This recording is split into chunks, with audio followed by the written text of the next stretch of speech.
There are 3 traits that avoidants always seem to fall in love with, and I would know I'm an avoidant, and all 3 of these traits worked on me.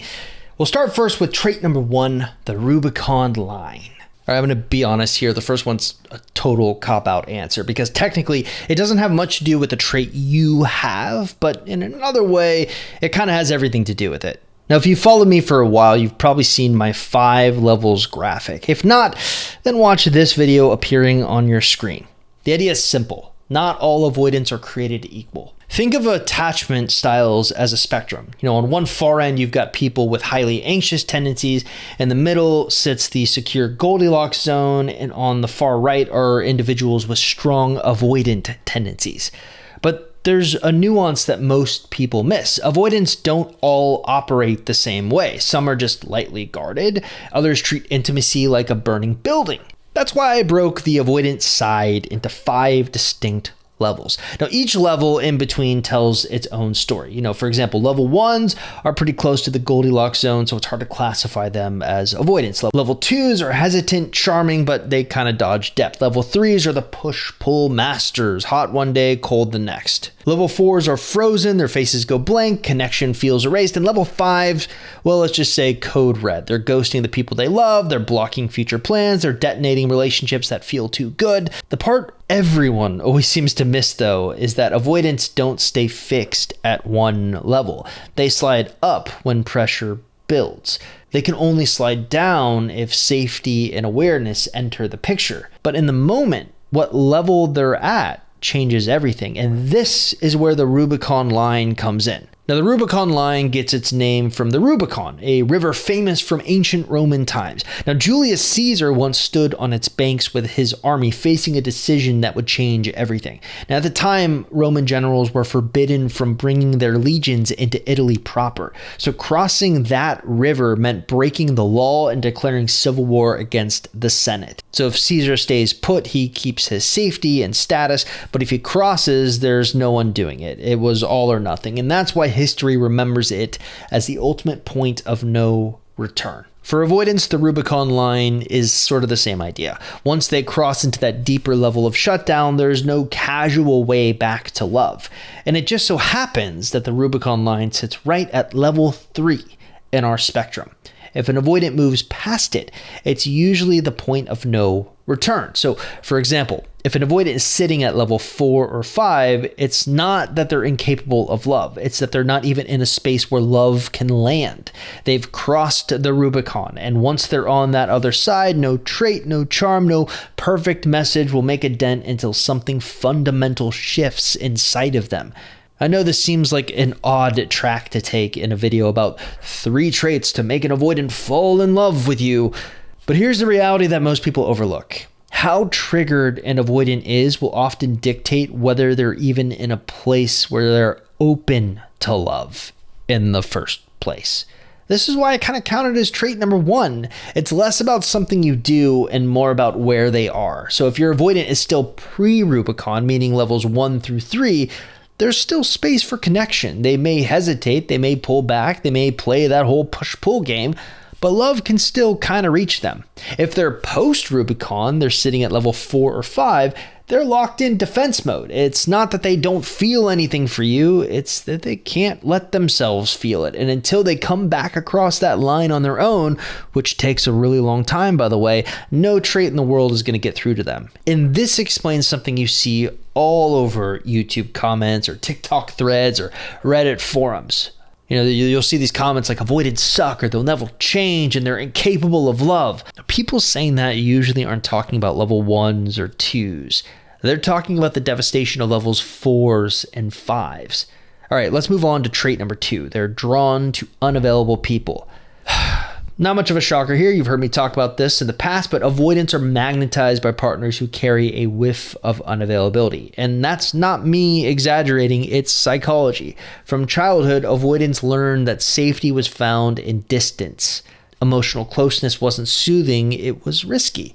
It meant pressure or engulfment or rejection. So their nervous system wires itself to crave space. That's why when you're not 100% accessible, it hits a paradoxical sweet spot for them. And there's this really great quote from Dr. Nicole LaPera referencing this. Have you ever seen people who have an anxious or an avoidant attachment style get in a relationship with someone who's safe and secure? I think often you are attracting kind of particular dynamics, though if and when you meet a safe and secure individual, I think often what you'll feel, especially if you are more of the anxious type or the high emotions, you come from a chaotic, stressful childhood typically, you might start to see them as boring. There's no passion.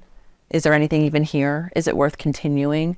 I want you to think about what that means. To most of us, calm is a green flag, but to someone wired for chaos or avoidance, calm feels foreign. Distance feels like home.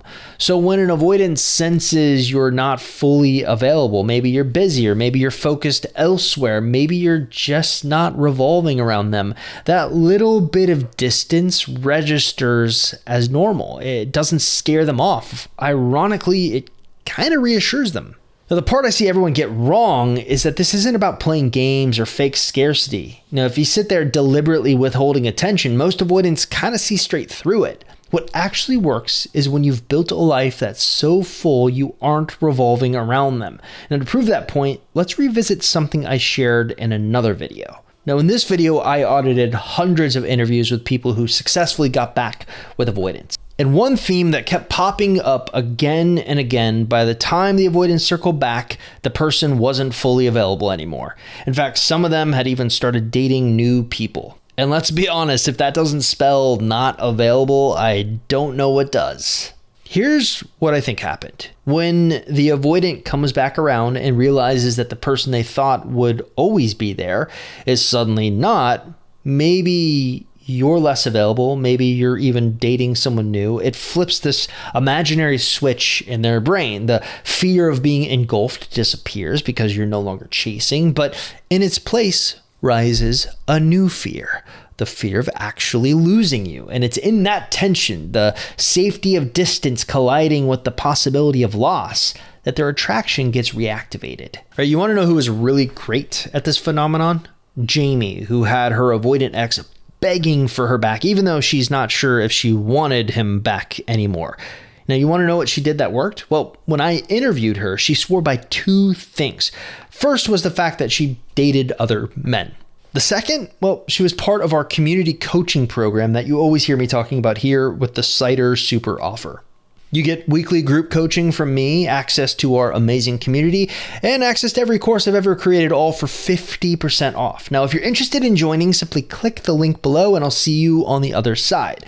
But for now, let's move on to trait number 3, paradoxical magnetism.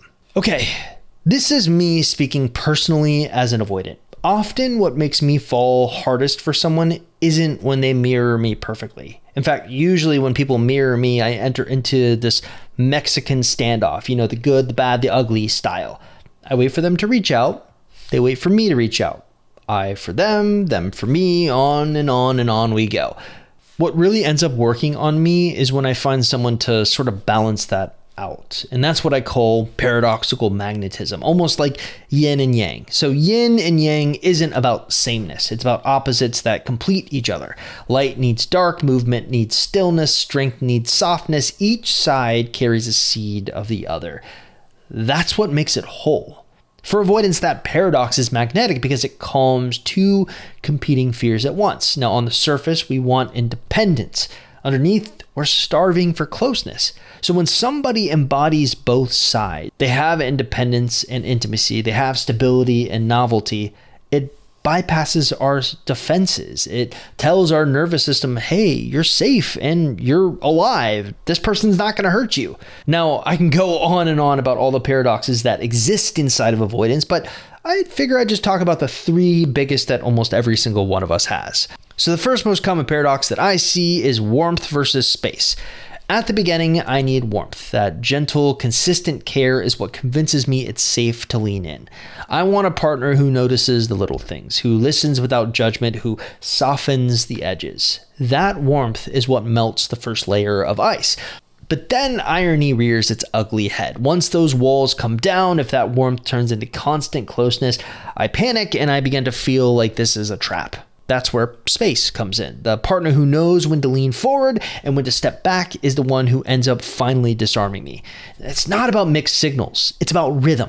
Warmth tells me you care. Space tells me I'm free. Together they create a balance where I can breathe and bond. Think of it like fire. Too little and you're cold. Too much and it burns you. But when the warmth is balanced just right, it has the same effect as a flame on a moth. I can't help but draw closer, even though part of me is terrified of getting burned. Paradox number 2, selflessness versus boundaryness. All right, avoidance or selfish. I'll admit it, I retreat into my world, I get lost in my projects, my head, my routines, and part of me secretly craves someone who is selfless enough to give, to reach out, and to remind me of the connection I try to avoid.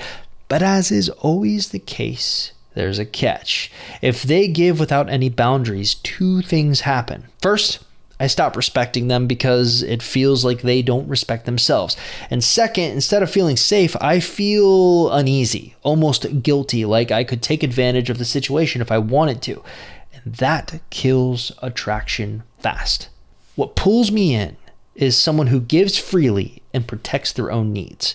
It's generosity without self-erasure. That tension keeps me leaning forward because I can't collapse the relationship into control.